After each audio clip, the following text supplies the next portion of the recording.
Hi, I'm Victoria, and I'm a trans woman, and I help trans women get fit. And that is what I do every single day, all day long. Um, the number one complaint and the number one issue that almost every trans girl has, maybe not all of them, but a lot of them do, is belly fat. And before I get into the solutions, let's talk about a little bit about why that is. Uh, for a lot of us, we were using a mask to, protect ourselves pre-transition. Some of us were gym people, but a lot of us weren't. We might have used food as an emotional support system. We may have really hated our bodies. There's so many factors that can contribute to our pre-transition life, and that can definitely be one of the factors. Um, but post-transition, especially if you've just started hormones and you're dealing with a new hormone system that's running through your body, um, guess what?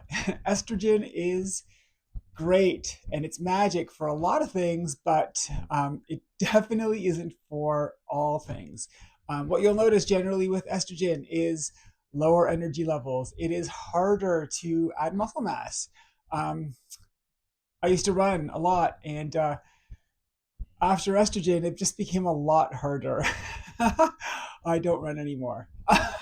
so, uh, belly fat is one of the main areas that people struggle with, and sometimes it's the only place you're carrying that extra weight.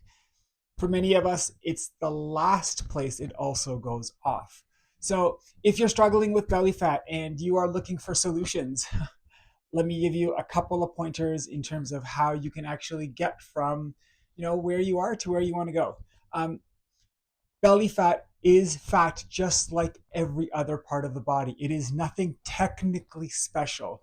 Your body, though, decides when and where it's going to lose fat. Actually, more like where, not when. You decide when. But point being that it may be the last place that you lose fat, but it doesn't mean you can't lose fat there. But it is also, generally speaking, the stubbornness of the areas to lose because it requires the most consistency. And that consistency is where most people fall short. So, consistency in what? Obviously, it is a combination of metabolic rate and nutrition. And those two pieces are the absolute key to whether you store fat or whether you are not storing fat. And so, there is this very complex interplay between those two things. So I'll give you an example. So let's say I was eating 2,000 calories and my metabolic rate is consumes 2,000 calories with my general activity level. So metabolic rate and nutrition, they are matching, when they're matching, that means I'm not gaining or losing weight. And now let's say I cut my calories to 1,600. So now I think it was this way, there's a deficit, right? And so slowly, what's going to happen is I'm going to start losing weight. But when that drop is a little bit too significant, like 400 calories out of 2,000, it's 20%, right? So what's going to end up happening is the metabolic rate is going to potentially start dipping, especially if you haven't really done anything different to your body and you're not exercising and stuff. So what's end up happening is now your metabolic rate may drop down to 1,800, and over time you're still eating 1,600, and then you're finding that it's becoming harder and harder for you to lose weight again. And then what ends up happening is, possibly, depending on how it happens, is your metabolic rate falls again. And now your caloric needs are 1,600 and you're eating 1,600, and the changes stop happening. And so this is a very, very common thing that a lot of people experience. They cut calories, but they're not actually working on the other side of the equation, right? And because they're not working on the other side of the equation, eventually they match again, but now they're lower. And so they are in another catch 22. And now it's a little bit harder, because now if they cut calories again, now they're going down to 1,400 or 1,200. And guess what happens as you drop calories more and more? I like the steam train analogy. It's one of my favorite ones.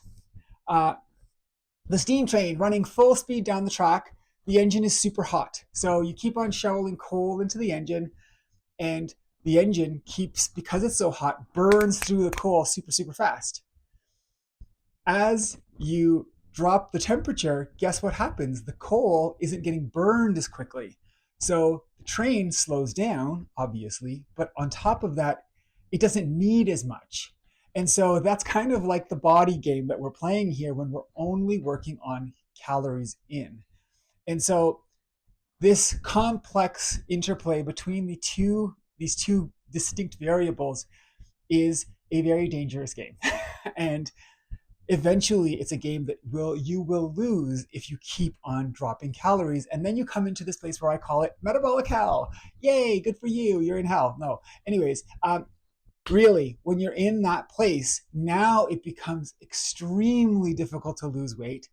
And what ends up happening is you're killing your metabolism. Your metabolic rate keeps falling until you get to a place where now it's just on survival mode. It's just keeping you alive. It's not actually doing anything. The train now is stuck in the station and the engine is cold.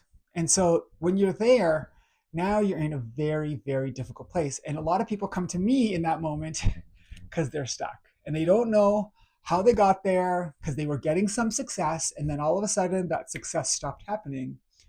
And then they're in this place where now they're eating so little, but their metabolic rate is terribly low. So how do we fix this solution? It is obviously by working on the other side of the equation as well. And so when someone comes to me and their metabolic rate is really low, it's a lot harder to start getting it ramped up.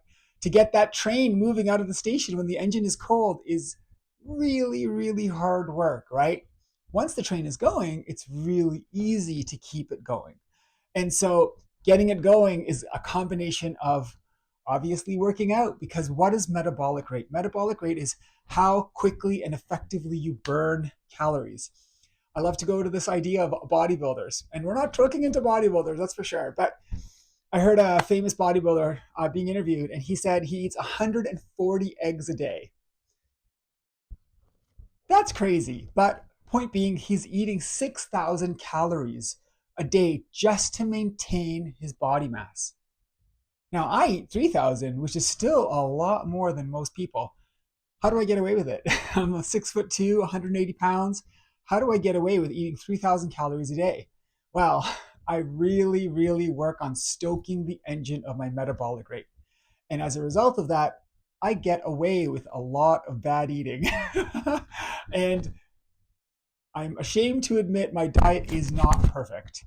But because of my metabolic rate and because of the way I've stoked the engine, I'm allowed to get away with a little bit of bad eating here and there. And so how do we get our metabolic rate up? Some people will say, well, cardio is the master of getting your metabolic rate up. Actually, no, it's the opposite. While you're doing cardio, you are getting some benefit. So you burn 400 calories while you were running. Your metabolic rate, which was, let's say, 1,400, 1,500 calories, you're consuming 1,500 calories. Now you've added 400 for the time that you ran. So it went up to 1,900. Over time, though, your body gets more and more efficient at doing cardio, which means you either have to increase the intensity, the time, the distance, the speed, whatever, to keep the benefit going. Eventually, you're going to run out of time or you're going to get injured. So cardio does work temporarily. But again, it doesn't actually increase your basic metabolic rate. What does? It's muscle mass. What kind of muscle you have, and also keeping that muscle activated. So if you don't have a good connection to your body and you're a master of disassociation, just like I am, and getting reassociated with your body, it is very complicated. But getting your body to become active and kind of awake, the muscles being awake and actually working, is the way we stoke the metabolic fire. And that doesn't mean using a muscle, because using a muscle is great. I can go cut the grass. That's kind of like cardio to some degree. Whereas what we want to do is we want to spike the metabolic rate. We want to increase the metabolism so that it burns more calories even when we're sleeping. And so while I'm sleeping, I'm still burning calories. probably more than most people. And that's because the metabolic rate is high. And so there's a difference between using a muscle and training a muscle. Using a muscle is great. Training a muscle is so much better because A, it activates the muscle, but B, it actually causes those mini rips in the muscle fiber, which allows the muscle to heal. Now, either it's going to heal bigger or it's going to heal tighter and denser. And that depends highly upon the type of exercise and training that you're doing. I know this sounds a lot. I know it sounds complicated, but here is the help that you really need. If you want to stoke that muscle fiber and you want to create nice, dense, tight, smaller endurance muscles, those feminine muscles, keep the weight high, keep the weights low, keep the reps high, stay away from failure. What that's doing is it's activating the muscle, plus you're slowly turning your fast twitch muscle fiber into slow twitch muscle fiber, especially in the upper body. In the lower body, you can do a little bit of both. A little bit of failure, a little bit of heavy weights, a little bit of light weights. Keep all of the muscle fibers activated. What that's going to do is it's going to increase your metabolic rate. And as that happens, guess what's going to happen? You're going to have the exact opposite of what happened in the first problem. The first problem, as we cut calories, our metabolic rate tanked. Now we have the opposite and good problem. Our metabolic rate starts going up. Our caloric needs are now higher. Even if we keep our calories exactly as they are, now we have the opposite problem. We're actually not have a problem at all. We're actually losing weight at the same time as increasing your metabolic rate. And now we can continue to eat. If anything, we can actually eat more and still lose weight.